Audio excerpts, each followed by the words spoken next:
Hello, folks. Tonight's a special broadcast because of Russia's invasion of Ukraine. So Don Pravda and myself had to come on just to discuss this invasion. And I've got to say, Don, I'm pretty impressed with Vladimir Putin. I mean, to think that the entire world is against him, that he was threatened with every sanction under the sun. And yet, there he was, flashing his nukes in a show to the world. And despite public opinion, he goes into Ukraine. What's your thoughts? Well, first of all, we pray for positive results in this conflict. It will be a catastrophe. However, I must tell you about the group there I have a rather strong constituency with, led by some wonderful rabbis like Shmuel Kamenetsky, Rabbi Yaakov Dobleich, and I'd like to also mention a very outstanding rabbi named Rabbi Kruskal. Very secretly, very quietly, the Jewish community is assembling. They're going to have support from the International Federation of Christians and Jews. However, underneath this is also a very extraordinary group. The pilots in Israel are ready to enter Ukraine and to remove as many Jewish people as possible. And this is going to be a kind of a biblical exodus that will be equivalent to what happened to the Jews of Yemen and Ethiopia. Thousands will leave. I understand that Jewish people have a very good way of life there. They have democracy and free speech, but the forces of history may be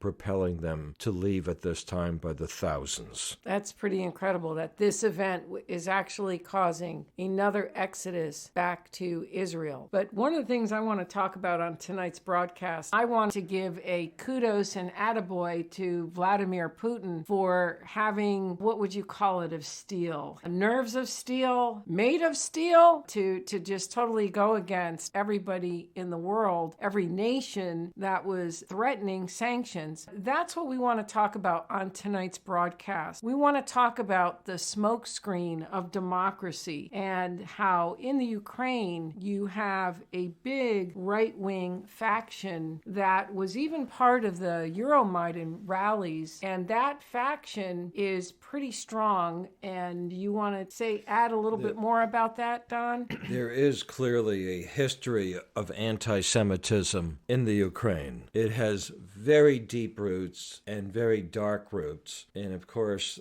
there was a nation under the Tsar and then the communists, and now finally there's been a new government. The feeling is Vladimir Putin has 19 years of experience. He does not want a world war. He does not want a conflict with the European Union. However, forces are driving the situation closer towards enmity. Mr. Putin does not want his country to be debased by war or poverty. He does not want the world aiming its nuclear missiles at him, and he's aware of the consequences. However, there is a history of human rights. There is now a history of freedom of thought. He is offering religious freedom to all peoples in Russia. He's quite aware of the predicament in Ukraine, and may there be reconciliation. But by any standard, he is not one of the worst leaders of Russia. We're in a different era. The 50s are over, and there are different elements, there are different forces working against him.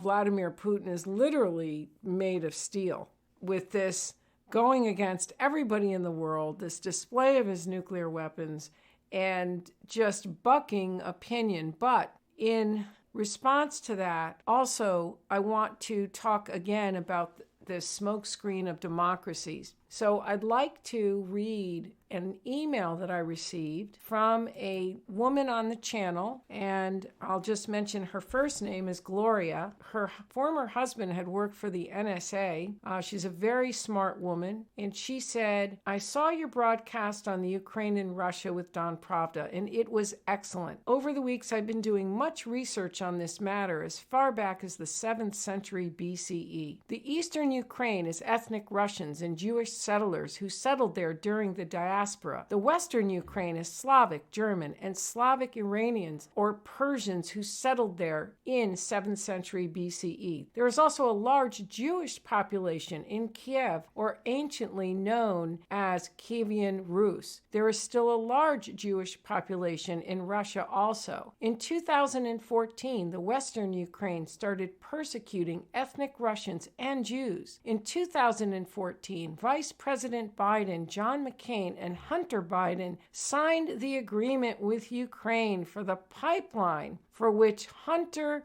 Biden is the president of the company, which is the Ukraine's largest private gas firm. Prime Minister Bennett of Israel stated that Israel could not support America or the West in fighting going on now because the West is backing neo-Nazis in the western Ukraine and Israel would not be sending assistance. President Biden lifted sanctions from Iran and sent large amounts of cash. The leadership of Iran was bragging that they could now take out Israel and Washington. Iranians were laughing at us. The American news, as well as NATO and the EU news, are still using the old phrase, the Russians are coming. 98% of Americans don't have a clue to what is really going on. I wanted to read that from Gloria because it had so many key facts, and a couple of them that Don and I have gone over. She couldn't have said better and summed up better what is going on there, and that's part of the smokescreen of democracy is that Biden is involved with that pipeline. And I pulled up an article confirming what she was talking about in this email. In addition, you have the United States right now prospering from gas sales in Europe because U.S. gas is now less expensive than Russian gas. You have the European Union that is using the smokescreen of democracy because the Ukraine has its 40 million citizens.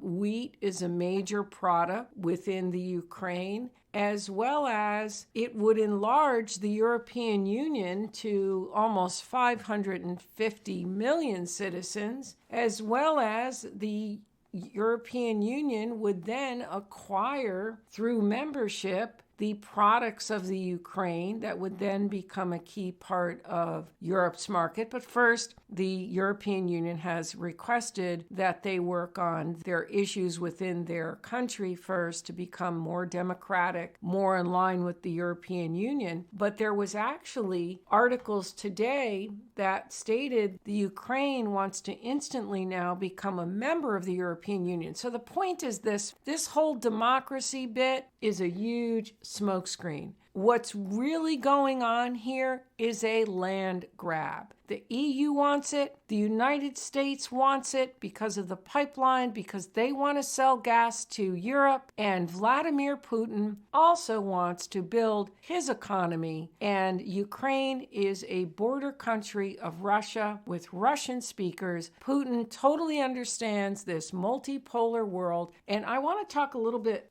with Don. We're going to talk a little bit about that too, because we are in fact in an age of empires. And I know, Don, you have a good picture of the age of empires, and you're beginning to really see this competition for economies of scale among the empires. And this is what's going on behind the scenes while they're crying about democracy. And let's hope that Mr. Biden continues his policy of no war in the Ukraine. We've had 20 years of war in Afghanistan and Iraq. We had 58,000 plus soldiers killed in that time between 1964 rather 1964 and 1975. And finally, after years and years of conflict, that war ended. We don't want another war. We don't want American troops in the Ukraine. What we do want is a understanding that that world is not our world. That's a different place in time with different traditions and history. There is no reason for the European Union, for America and its allies to enter this skirmish. Don, I want to highlight a statement by Biden today. This appeared in CNN Politics. Biden condemns Russia's unprovoked and unjustified attack on Ukraine. Biden stated, President Putin has chosen a premeditated war that will bring a catastrophic loss of life and human suffering. So we're just going to start right there with that statement. Don, you were just talking about the wars that America has been involved in. And what about the catastrophic loss of life and human suffering on behalf of the United States and all of its wars that it has started and gone into? I guess Biden's not thinking about that, is he? Well, nobody ever benefited in the history of warfare against Afghanistan. There were no winners. It's unimaginable to consider that a breakout of a war, will benefit the West. It's an internal conflict between old nations. Since the time of Peter the Great, the Ukraine had been part of Russia. And then later, nations changed, and the Ukraine became an independent state, which is applauded. However, Mr. Putin is actually one of the better leaders of Russia. And we must acknowledge that within his borders, there is freedom. There is freedom of thought. There is freedom to prosper. I also, like Biden then stated, Russia alone is responsible for the death and destruction this attack will bring. Again, he's not thinking about the death and destruction of the wars that America has gotten into. And then he stated, and the United States and its allies and partners were responding in a united and decisive way. The world will hold Russia accountable. I think he's really, really upset about the pipeline in the Ukraine, isn't he? That his son had his hands on. I think that's what he's really upset about. So you have to read in between the lines of what he's really saying here. Because the other thing, too, is the United States is no longer a real democracy. The European Union's not a real democracy. And not only that, the United States likes to talk a lot about its allies. Meanwhile, the allies talk about the United States behind its back and really don't like the United States. And the United States kind of has this view that everybody is our friend and everybody really likes us, when they really don't. They can't stand the arrogance of America. Well, your comments? America is a place of liberty, democracy, and kindness. There's no question that is true. But we have certain belief systems in which we think that if we send democracy, our version of it, that those nations will improve. Right now, we have an enormous world issue. What will become of the Ukraine? Mr. Putin seizes upon the Ukraine. It is not the end of the world. Perhaps it's a moment of light in that we hope that many of peoples will be rescued, and in fact Israel will bring in thousands of people into its nation. They'll be provided with sanctity. It'll be a safe place and a haven for the Jews, as predicted in what we call the Torah, and for the non-Jewish citizens of the world, the Bible or New Testament. You know what really strikes me, again, with all this talk of democracy, is this real strong right-wing faction that's in the Ukraine. And you had stated to me that it had been responsible for horrendous persecution against the Jews, and especially the Orthodox Jews. And so there's no mention of that, is there? There's no mention of that by Biden. There's no mention of that by the European Union. And they were part of the Euromaidan rallies. No mention.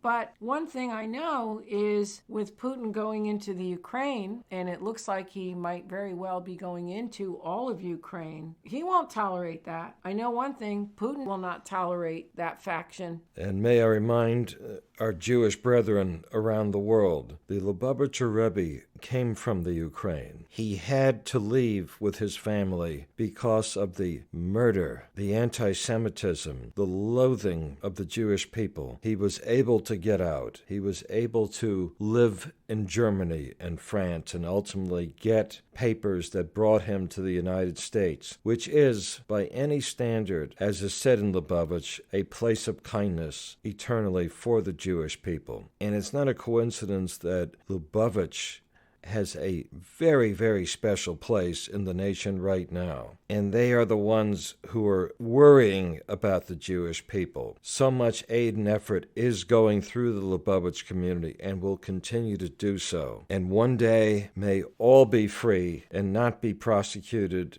and jailed. This is not happening in Russia these days. People can build their institutions, their synagogues, their churches. They can have religious education openly and freely. And in fact, it's a source of great luck and an example to the rest of the world that there is freedom in a former communist country. I want to talk about one other issue here for evangelicals. There was an evangelical article I came across, Joel Rosenberg's, and his article on the Ukraine and Russia conflict took the view of the White House, the U.S. media, Russia as aggressor. And I want to state to the evangelicals who might be tuning in or will be tuning into this broadcast that the anti-Semitism that's within the Ukraine is something that's very serious, that we take very, very seriously, that we're not happy about, and we don't feel that this should be swept underneath the rug like it's been swept by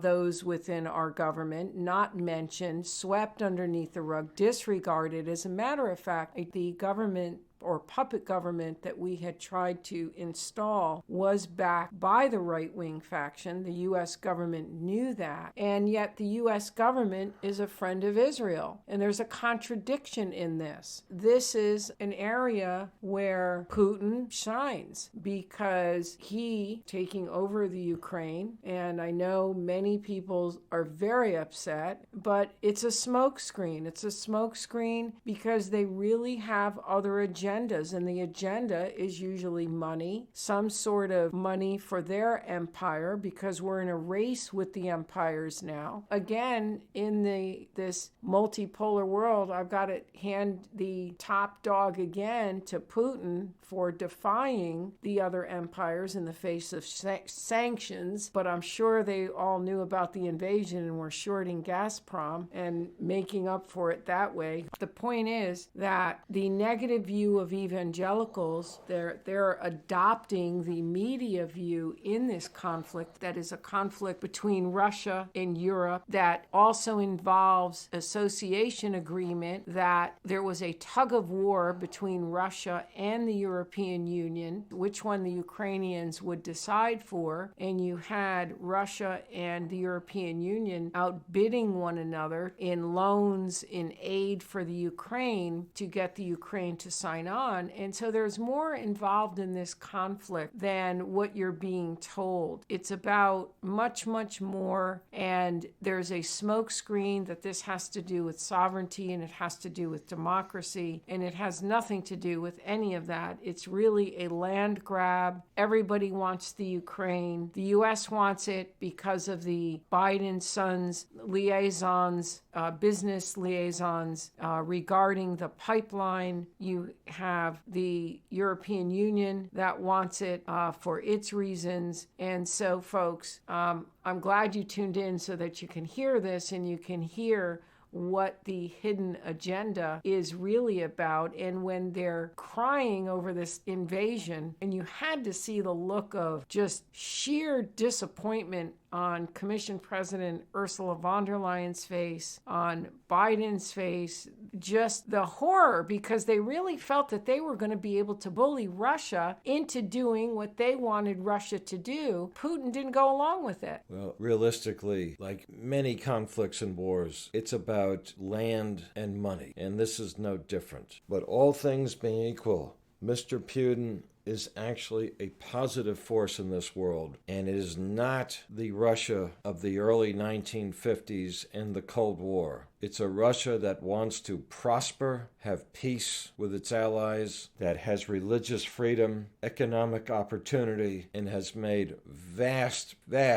positive changes for the betterment of that region. Yeah, I would say so. You've got the Moscow Stock Exchange. I believe that's been around 2015. There's real developments that Putin has made within Russia's economy, and it's a shame because Putin had actually tried to hand the olive branch many times to the United States because Putin understands that a strong economy in Russia is very important. So he wanted these relations, but there's almost this blindness where people can't see him as who he is. Instead, what they see is the old Soviet Union. They're living in the Cold War. They're living in an age of America is the leading empire ruling all the other empires. It's really absurd. When you really sit back and you look at this entire situation, it's absurd. And I understand that for Putin, the Ukraine is a very geostrategic place, as it is for the European Union, as it is for the United States, and also because of money and because of what they stand to gain and what they stand to lose from an economic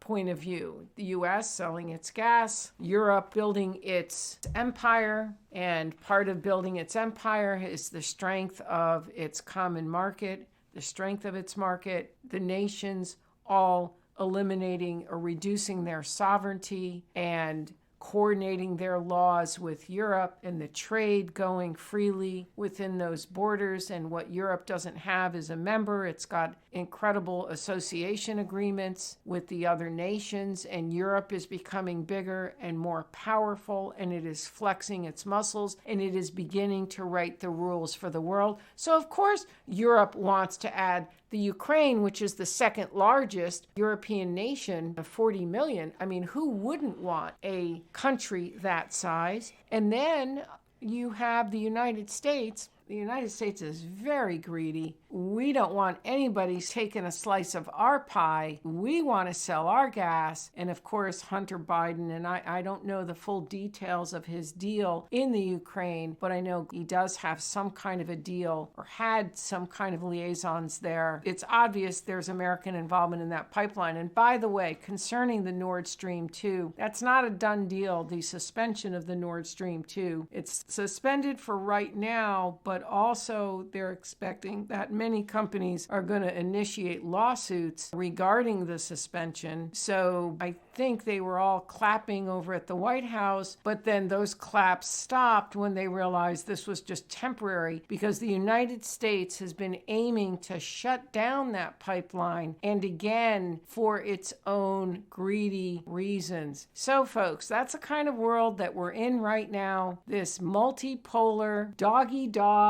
and one empire fighting or not fighting, but one empire trying to take from the other, or one empire trying to rise above the other. In fact, we have great respect for this part of the world, Russia, and don't forget the other satellite countries, Georgia and Estonia, Lithuania, Latvia. They're also bracing, and they're very concerned about their peoplehood and the conflict. All things being equal, we hope that Mr. Putin will use common sense. He has a traditional relationship to the Ukraine. No matter what, it's a land grab. And if Putin wasn't in there, he knew that Europe was going to be in there next. He knows what's going on. He decided to make the move, and he calculated the risk. But before anybody criticizes him, the others were in for the land grab as well. The U.S. wasn't necessarily in for the land. They were in for the business deals that were there in Ukraine. And that's what was underlying it. But also, you got to hand it to Putin again, because he started to threaten with one of his hypersonic missiles. Like, you can't make this stuff up. You can't make it up. When the nations got upset, I think he kind of reminded them that he had these missiles. He's got some powerful missiles. And we don't want them pointed to us, and I'm sure he doesn't want missiles pointed at him. So well, that's also another beef, is the whole NATO deal. And NATO, oh yeah, that's the next joke. It's very laughable that NATO is a peaceful organization. And I heard that mentioned, and that is so just laughable, because peaceful organization, and yet it's got missiles pointing at Russia. Some peaceful organization. Well, it is the battle between philosophies, people's religious ideology. And may I express my gratitude in particular to the Lubavitch movement They're on standby, as are a lot of pilots in Israel. Lubavitch has a commitment and a love to the Jewish community that is unprecedented. Their rabbis are in place, and they want to keep their religious institutions and synagogue open and alive. But that moment may be coming when Israel's jets come into the nation and the Jewish community leaves with them. It is possible, though, for the time being, Jewish people might even be trying to find the Polish border and even going back to Russia. So we'll watch these developments very carefully, and we're praying for a happy outcome. Well, I don't think it's too happy because the world's really upset because they thought they could control Putin, and they thought that by threatening all these sanctions, and I couldn't believe even more sanctions. Now the inner circle's families. Give me a break. How many things are they going to say? You want to talk about control freaks? The United States leadership are control freaks, and they're going to control through the dollar. But I've already predicted that the dollar is not only going to tank, but when Europe completes its capital markets union and has an equivalent to the S&P 500 over there in Europe that coordinates all of their countries' companies into one indice, and they complete the banking union, the euro is going to take up the torch from the dollar, and then the U.S. is going to be in a crisis, and it will no longer be able to use sanctions as a weapon because these sanctions are just horrific. Here Biden is talking about people and the casualties, but what about the people that have been starved because of the countries that we have immersively sanctioned? And I could go on, and that's another soapbox and another topic, but it's time to end tonight's show. I'm thankful you guys have tuned in, and till next time, Mr. Prophet, do you want to say anything? Shalom, shalom, and shalom, and good night. And God bless.